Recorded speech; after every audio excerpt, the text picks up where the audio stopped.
The wind carried the smell of dry earth and distant rain as Caleb Harlan guided his horse along the narrow trail that followed the river bend.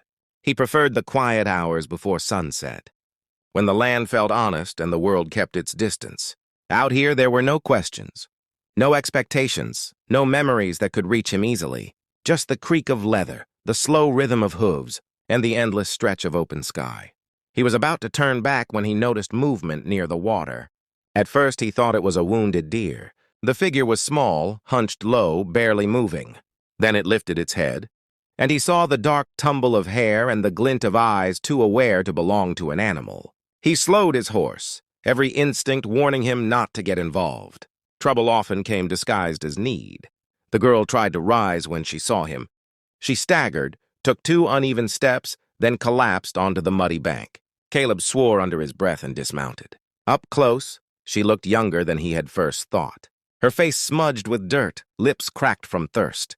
Her clothes were torn and travel-worn, stitched and restitched as though they had survived more miles than they were meant to. He hesitated only a moment before lifting her into his arms.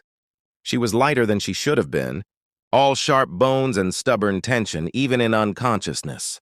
Her breath was shallow but steady, alive at least. The ride back to the ranch felt longer than usual. The sky darkened, shadows stretching like long fingers across the plains. By the time he laid her on the spare cot near the fireplace, night had settled fully. He poured water between her lips and watched as she swallowed on instinct, relief easing the tightness in his chest. Hours passed before she stirred. Her eyes opened slowly, dark and guarded, immediately locking on to him. She did not scream, did not panic. She simply studied him as though measuring his worth. "I won't hurt you," Caleb said quietly, keeping his hands visible. "You're safe here." She said nothing at first, her gaze drifting around the room, noting the exits, the tools on the wall, the rifle in the corner. Finally, her voice came out soft but steady. "Where am I?" "My ranch." "You were by the river. You collapsed." A long pause. Then, "My name is Naya." He nodded. "Caleb." He offered her a plate of food. She took it after a moment's hesitation, eating slowly, carefully, like someone who had learned not to trust generosity. He told himself he'd let her rest a night or two, then help her find her way. That was the sensible thing. Yet as the firelight flickered across her wary face, he had the uneasy sense that nothing about this encounter would be simple, and that the quiet life he had built was already beginning to crack.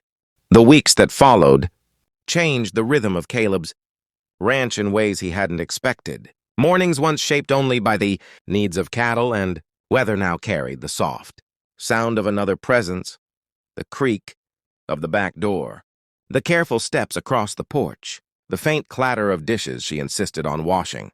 Naya spoke little, but she watched everything, absorbing the world around her with an intensity that unsettled him. She learned the work quickly, too quickly. On her second week, he found her in the corral before sunrise, calming a restless mare with nothing but low murmurs and a steady hand. The animal, which had thrown grown men before, stood docile beneath her touch. Another day, she returned from the far fence line with a torn sleeve and a brace of rabbits, slung over her shoulder, as if hunting had always been part of her blood. Caleb tried to convince himself it was survival instinct, nothing more. But the signs kept piling up. She moved like someone trained, not taught. Her footsteps were nearly silent. Her eyes tracked every sound. When a sudden clap of thunder split the sky one evening, she was on her feet instantly, hand wrapped around a knife he hadn't even realized she'd taken from the kitchen. He should have asked questions then. Instead, he let the silence stretch between them, heavy with unspoken truths. The truth found him anyway. In town, the general store buzzed louder than usual. Men gathered around the pot-bellied, stove-swapping rumors with the eagerness of vultures. Caleb paid for his supplies and was about to leave when a familiar, ugly voice cut through the chatter. "You hear about the widow's girl?" Caleb paused, unseen, in the doorway. They spoke of a woman named Elena Red Willow, accused of murdering 3 men after they'd burned her village. They called her savage, criminal, monster. They said she'd been hanged in the square while the crowd watched, and they said her daughter had escaped custody on the night of the execution. "Smart girl," one man said. "Too smart." She's got her mother's fire. There's a bounty out on her head now.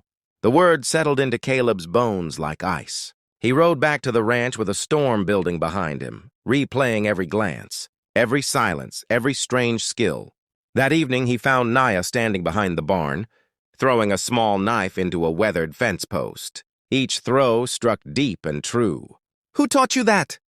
he asked quietly. She froze, then slowly turned to face him. There was no fear in her expression, only resignation. "My mother," she said. "And who was your mother, Naya?" The air between them felt tight as a drawn wire. Her gaze didn't waver. "Someone the world chose to misunderstand," she replied softly. "Someone who died so I could live." Before Caleb could speak again, the distant sound of hooves rolled across the plains, faint but unmistakable. He turned toward the horizon, heart sinking, already knowing that the past had finally found them. The pounding of hooves grew louder with every heartbeat, shaking the stillness that once defined Caleb's land. Dust rose in the distance, 3 dark figures cutting across the open plain with deliberate speed. Caleb stood on the porch, eyes narrowed, body still, as though calm alone might hold the world together. Naya had stepped beside him without being asked. She no longer tried to hide the truth in her posture. There was a sharpness to her now, an awareness that matched the tension in the air. The girl who had once collapsed by the river felt far away. The riders slowed near the fence, their horses snorting as if they too sensed the weight of what was coming. The lead man tipped his hat, a smile curling beneath a dusty mustache. His gaze lingered on Naya with open recognition. "Evening, rancher," he called, voice smooth and practiced. "We're hunting a runaway. Girl about this tall, dark hair. Trouble in her blood." Caleb didn't move. "You're on private land." The man chuckled, glancing at his companions. "Ain't looking for a land dispute. Just want what's ours. There's a fine reward for bringing her in alive." Naya's hands curled slowly at her sides. Every muscle in her body remembered chains, remembered cold iron and cruel laughter. She could almost hear her mother's voice telling her to stay hidden, to survive at any cost. Fear crept in, but it did not own her. Caleb felt it too, the fragile line between protection and surrender. He shifted his weight slightly, placing himself half a step in front of her without thinking. It was a small gesture, but it spoke louder than any threat. "There's no one here for you," he said evenly. "Turn around." The bounty hunter's smile faded, replaced by irritation. "Careful, rancher.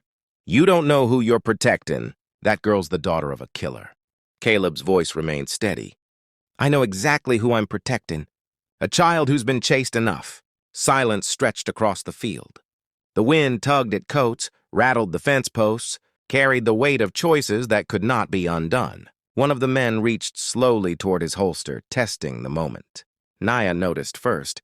In a single breath, she moved. Her hand slipped to the knife hidden at her belt, fingers familiar with its shape. She did not strike, not yet. But the readiness in her stance made the riders hesitate. "You came for me," she said, her voice clear and strong. "But I'm not afraid anymore." Caleb glanced at her, surprised by the steel in her tone. For the first time, he understood that she was not just someone he had saved. She was someone who had survived. The 3 men exchanged uncertain looks.